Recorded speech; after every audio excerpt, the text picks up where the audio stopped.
Hi everyone, welcome to our channel. So this is part 5 video on ReactJS CRUD example for consuming GraphQL endpoint using Apollo GraphQL Client library. Okay, so now our main focus is on deleting the item. Okay, so first let's frame the delete mutation command in our playground. Okay, so in our playground, go for schema mutation and there is a method for remove the toy. Okay, and we know we have to specify mutation, right? And the method name, that is remove toy, and it is expecting id, and we have to define GraphQL variable name id. Okay, and here we can it returns deleted item. Okay, so in that I simply expect id value. Okay, and here we have to define the type of our id, right? Variable, and what is its type? Capital id, which is JSON type, and exclamatory means non-nullable. Okay, this is our mutation command. So copy this command, and in toy mutation.js, let's add it. Okay, export constant remove toy by id. Okay, so GQL backticks add our command. So for deleting the item, what I will do, in the all toys.js component itself, okay, I will show you delete confirmation message. If user clicks on confirm delete, then we are going to remove the item. Okay, so to display the pop-up, we are going to create a shared component. Okay, in the components folder inside of shared, let me create a one more component like delete confirmation.js. Okay, now in this delete confirmation component, let's add bootstrap model. Okay, create bootstrap model. Okay, go to components and go for model. Okay, and in the models, let me copy this second example. Okay, so model tag I copied, add it here, and let's import the namespaces like model and button.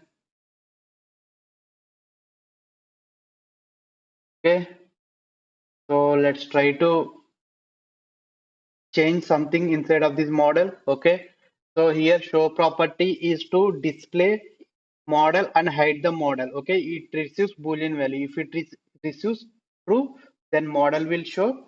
If it receives false, model will be hidden.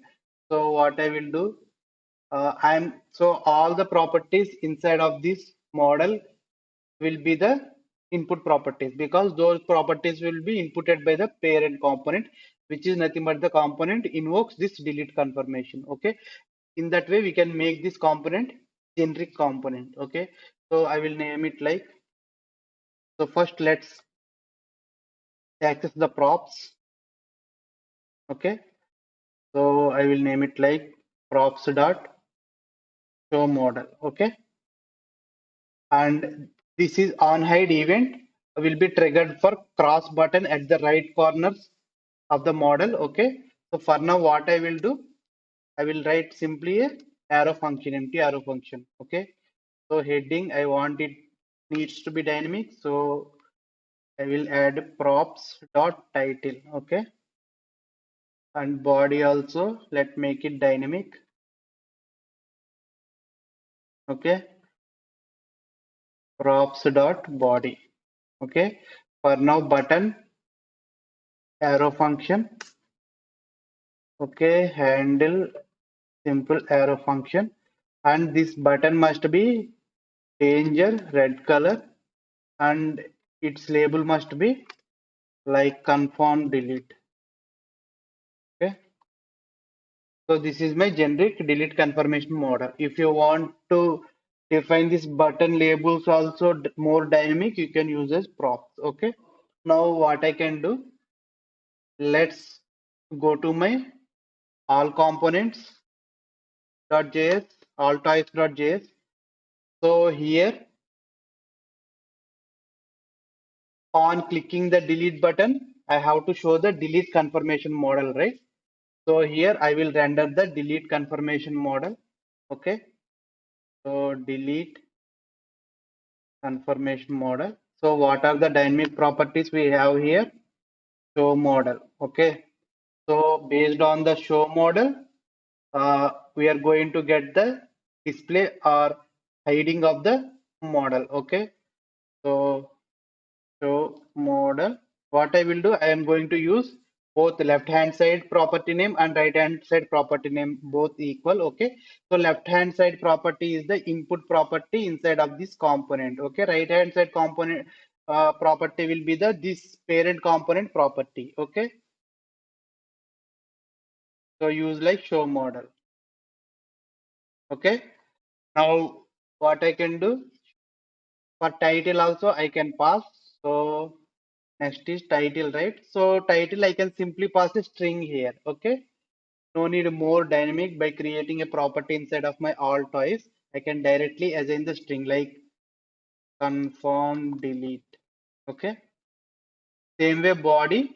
Body also I can directly give a string. Okay. Are you sure to delete item? Okay. So remaining things I have to configure like events. Okay. So now what I can do, first let's define a property for this show model, not tops dot normal show model. So let's define this property. Till now we don't have here. Okay. So what I will do, I will use a state variable. Okay. Constant show model, set show model. Okay. By default, it should be false because our pop-up should be hidden, right? By default. So you state default value false. Okay. So we have defined this variable here, this show model variable. Okay. So now on delete, clicking on delete button on the item, I have to show the model. Confirm delete pop-up, right? So let's configure the delete button here next to edit button. Okay. So let's configure the button. So variant danger. Okay. Type button. Okay. For on click, I have to register the event handler here. Okay. So it will be the button. Sorry, delete. So let me create a handler for opening the confirm delete model. So I will name, so here constant open confirm delete model handler. Okay. So it will get item to delete as a input value. Okay. ID value. Okay. So let's pass this method here. Okay, since it should pass input parameter to the handler, right? So open the arrow function. Inside of the arrow function, call our function. Okay, so toy.id will be passed. Okay, now what we have to do means on opening the uh, confirm delete, I have to save this variable item to delete.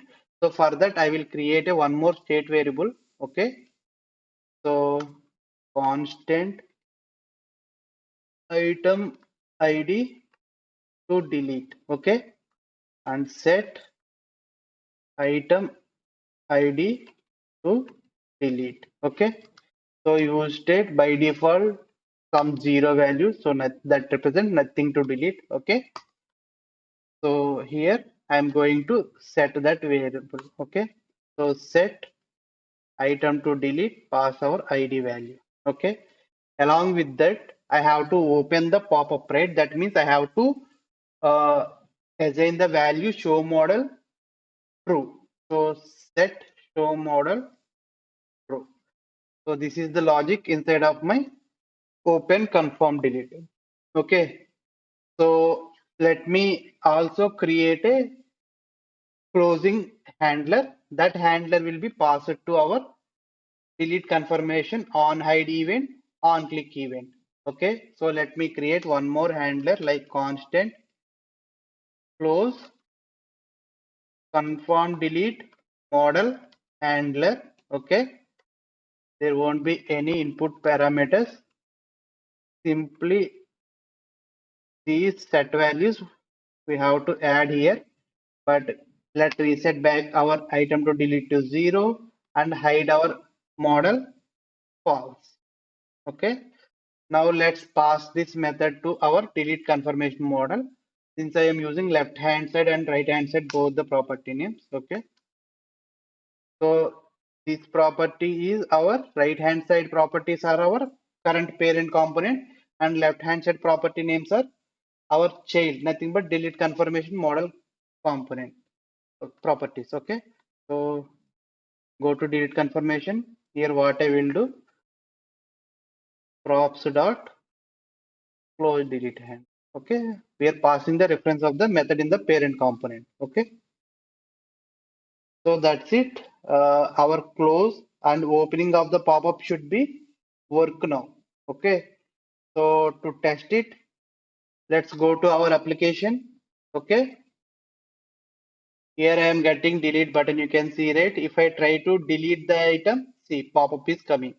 If I close cross button, see pop-up is hiding. Again, if I click on close button, then also close is hiding. Now opening and closing of the pop-up is working perfectly. Okay. Now the thing we have to do is we have to delete the item. So we know for deleting item from the GraphQL, we have to use the mutation, right?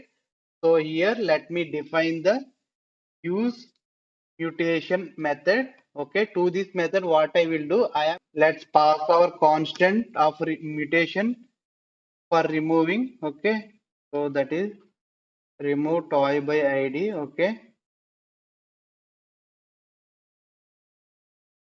pass it here.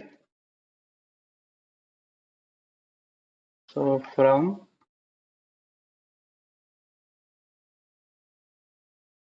okay.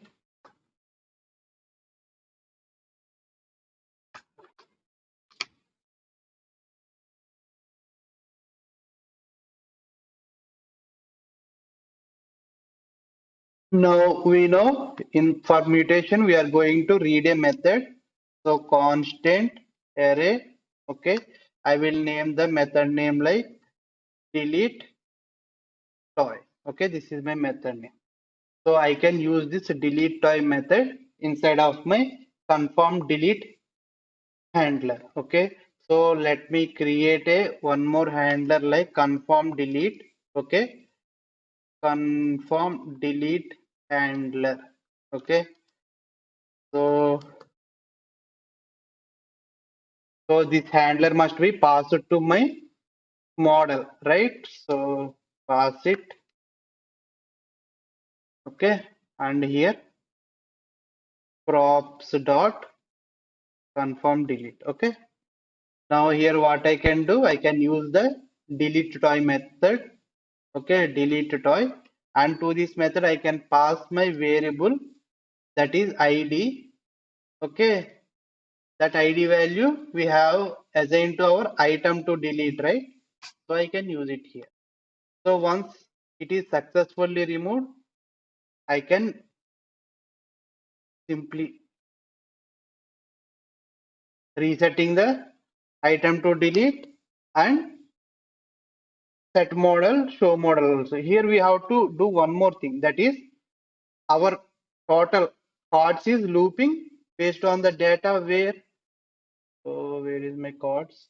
All toys data. All toys data is nothing but our collection of data from the GraphQL, right? So we have to remove the item we deleted at the server in our property also. So here what I will do, so set all toys data, I will use arrow function.